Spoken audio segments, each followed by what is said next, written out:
চলতি বছর পুলিৎজার পুরস্কার পেয়েছেন ফিলিস্তিনি আলোকচিত্রী শাহের আল ঘোরা।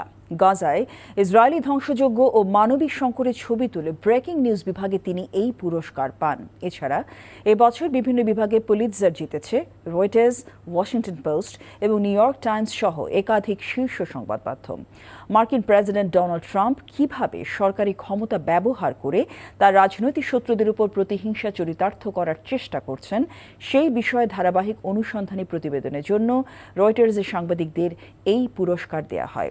সাংবাদিকতার নোবেল খ্যাত যুক্তরাষ্ট্রের জাতীয় পর্যায়ের এই পুরস্কার দেয়া হচ্ছে 1917 সাল থেকে। কলাম্বিয়া ইউনিভার্সিটির একটি বোর্ড প্রতি বছর এই পুরস্কার ঘোষণা করে। সোমবার এবছরের পুলিৎজার বিজয়ী ব্যক্তি ও প্রতিষ্ঠানের নাম ঘোষণা করা হয়েছে।